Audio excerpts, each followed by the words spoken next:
In 1904, a white man made a major mistake.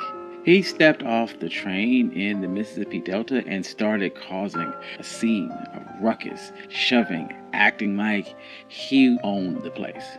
In any other town in the South, if a black man touched him, it was a death sentence. The rules were very simple. White man could do no wrong, and a black man had no power.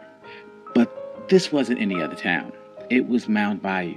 The marshal stepped out in front of the crowd, and he was a black man wearing a press uniform and a badge on his chest that gave him the full power of the state. He didn't look down. He didn't ask for permission. He walked right over to the man and put his hand on his shoulder and told him that he was under arrest. Imagine the confusion on his face. He was looking around for a white officer to save him. He was looking for a white judge to dismiss his charges. But he realized a terrifying truth. None of that was coming. The mayor was black, the judge was black, and the cops were black. For the first time in his life, the color of his skin was not a get-out-of-jail-free card. And this is the story of Mound Bayou. This is One Mic Black History. I'm your host, Country Boy. If you like stories like this, you can find more stories at onemichistory.com. But without further ado, let's get started.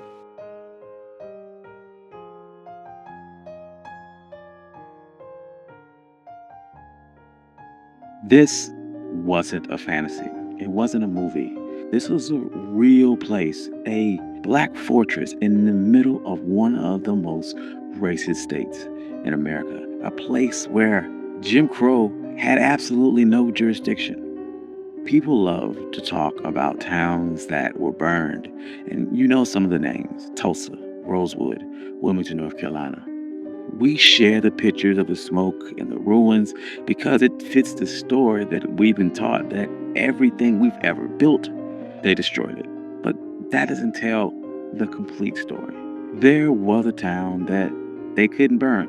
A town that stood for nearly a century as a living, breathing proof that black people did not need integration to survive. All they needed was infrastructure. This is the story of Mound Bayou, Mississippi. And if you ever wondered what it looked like when a community stops asking for permission, this is your blueprint. So, to understand how a place like this could even exist, you have to go back to a bit of a paradox. You have to go back to a plantation called Davis Bend. Decades before the Civil War, there was a plantation owned by Joseph Davis, the older brother of Jefferson Davis, the president of the Confederacy. But Joseph Davis was different. He was a utopian socialist. He believed that if you gave enslaved people enough autonomy, they could produce more. So he set up a system that looked less like a labor camp and more like a twisted experiment on self-governance. Enslaved people had their own court system with their own judges and juries to settle disputes. They were trained to be managers. They learned how to keep complex ledgers, how to negotiate contracts with steamboat captains, and how to run a massive agricultural enterprise. Growing up in this system was a young man by the name of Isaiah T. Montgomery. He was more than just a laborer. He was a secretary. He was in the room where deals were being made. He saw the paperwork, and he learned the hidden language of capitalism. When the Civil War ended, Isaiah looked around at the chaos of Reconstruction and saw the violence rising. He saw the Ku Klux Klan forming, and he realized something profound. Integration was a trap. As long as black people lived under white jurisdiction, they would never truly be free. He didn't want to fight for a seat at the table. He was trying to build his own damn house. He knew that he couldn't just take the land. He had to make a deal with the system. So in 1887, he found a surveyor's map and pointed to a spot in the Yazoo Delta, a place that no one wanted. It was about 840 acres of nightmare. It was thick with timber, swamp water, and black bears. The mosquitoes were so thick that if you waved your hand, you'd catch a fistful. The Louisville, New Orleans, and Texas Railroad owned the land, but they couldn't do anything with it because no white settlers were desperate enough to clear it. So Isaiah Montgomery put on his suit and went to the railroad executives and made them a business proposition. He said, "You have a railroad going through a useless swamp. Sell it to us.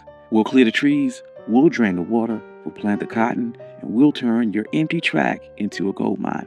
The white executives simply saw dollar signs. They thought they were taking advantage of a desperate people. They had no idea they were funding a fortress. Montgomery would purchase the land for $7 an acre. But here's where the genius part came in, and the part that changed history. He set up a charter for the town. The policy included that the land in Mound Bayou could only be sold to other black folks. Think about that. He used the exact same restrictive covenants that white neighborhoods like Levittown used to keep us out, but he flipped that weapon. He used it to keep the oppressors out.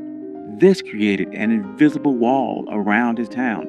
If you didn't own the land, you couldn't vote in the town elections. If you couldn't vote, you couldn't be the sheriff. You couldn't be the judge. By controlling the land, you controlled the law. He moved with some urgency. He knew that they were on a race against time. The first settlers crept through in rough shanties, fighting off malaria and wild animals while clearing the trees by hand. But within a decade, the swamp was gone, and the place was a bit of a miracle. By 1907, if you walked through the streets of Mound Bayou, you wouldn't have seen the struggle. You would have seen power. There were 13 black-owned stores. You would see 3 cotton gins humming with machinery. You would see a train depot that was busier than some of the white depots in neighboring towns. They even printed a newspaper, The Demonstrator, because if you didn't control the media, someone else would write your story for you. But this isn't just about buildings. The town also closed the loop on economics. In most places, a black farmer would grow his cotton, but he'd have to take it to a white gin to be processed. The white owner would then cheat him on the weight, and then he would take his money to a white bank where they would charge him predatory interest, and he would spend it in a white store that wouldn't even let him try on shoes. Every black dollar went into white hands immediately. But Mound Bayou changed that. The cornerstone of this strategy was the Bank of Mound Bayou, founded in 1904 by Charles Banks. They called him the Wizard of Finance. He understood that freedom wasn't real unless you could fund it. When he opened the bank, it wasn't just a place to store cash. Farmers from all over the Delta, even outside of the town, started to bring their money to Charles Banks because when he walked to the lobby, they were treated like human beings. They could get a loan to buy seed or equipment without signing away their dignity. And that money stayed within the town. The bank lent that money to the grocer hired a carpenter, the carpenter played the doctor, and the dollar circulated 5, 6, 7 times before it left the community. But the greatest test of this infrastructure wasn't just banking, it was survival. During the 1940s, if you were black and you got sick in the Mississippi Delta, you were in trouble. White hospitals would not take you, or you were thrown in the basement ward with no heat and no nurses. You could die from a simple infection because you were on the wrong side of the color line.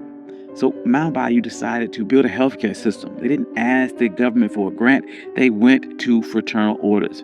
We often forget groups like the Knights and Daughters of Tabor. These were secret societies, benevolent orders where the members paid small monthly dues, mostly nickels and dimes. It was the original crowdfunding.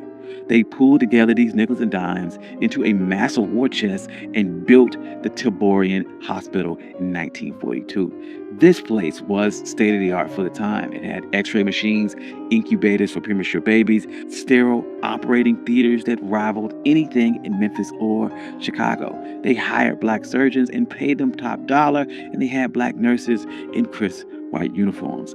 For a sharecropper who spent his whole life being called boy, walking into a black hospital had to be a life-changing experience.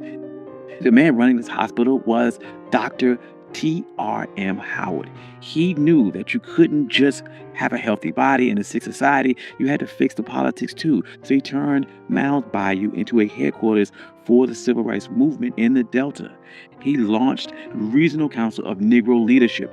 Every year they would hold massive rallies in a field just outside of town. Sometimes up to 10,000 people would attend. Dr. Howard would get on stage and give them practical instructions on how to use their economic power. And this is where slogans like "Don't buy gas where you can't use the restroom" would come from. This was years before the Montgomery bus boycott, and he was teaching people that their wallet was a weapon. And if a gas station wouldn't let you use the restroom, you keep your money in your pocket and keep driving.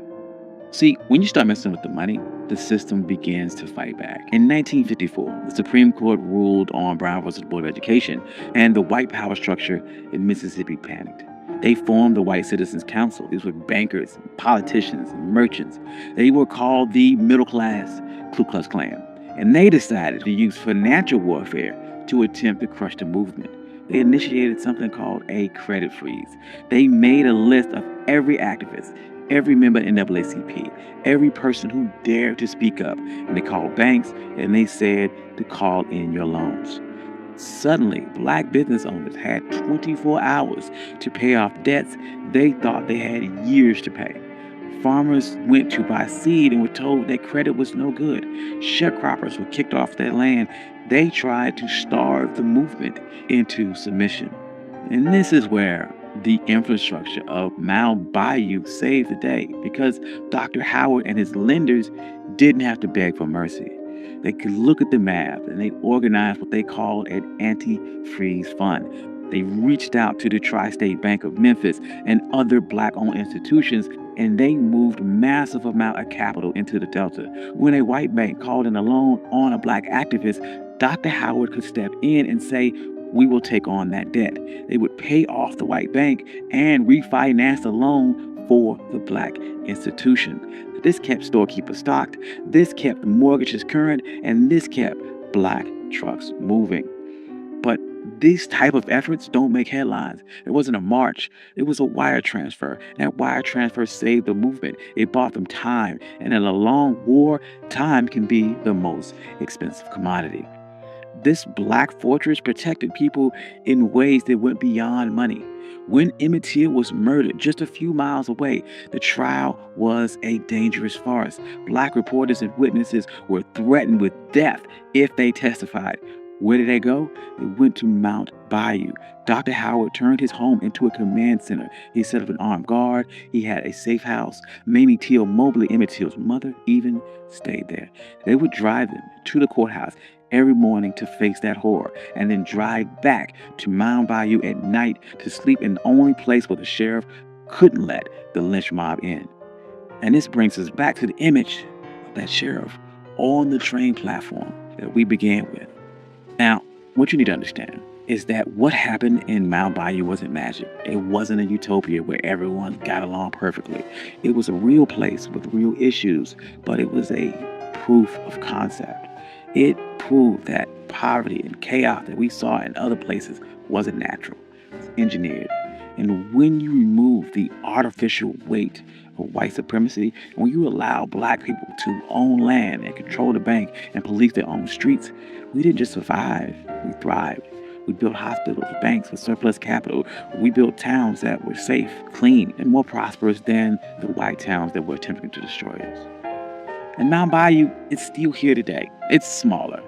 The highway system bypassed it, and the economy changed, just like it did for a lot of small rural towns and for a lot of black businesses. But the most important thing about Mound Bayou isn't how big it is today, is that it never burned. Unlike Tulsa, unlike Rosewood, the mob never came from Mound Bayou. They couldn't. Infrastructure was too strong. Ownership was too absolute. They had built a wall of deeds and dollars that hate couldn't climb over. So the next time that someone talks about trauma porn and that it's just an endless cycle of us building and destroying, you can tell them about the black town that was built in the swamp. Tell them about the sheriff who arrested a white man. Tell them about the bank who fought a credit freeze and won. And tell them that we didn't just survive the system. When we wanted to, we built a better one. Thank you. I'm your host, Country Boy. This has been One Mic Black History. If you like stories like this, you can find more stories like this, onemichistory.com. I also have a Substack.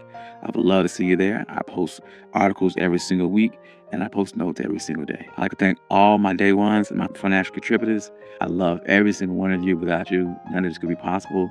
Peace.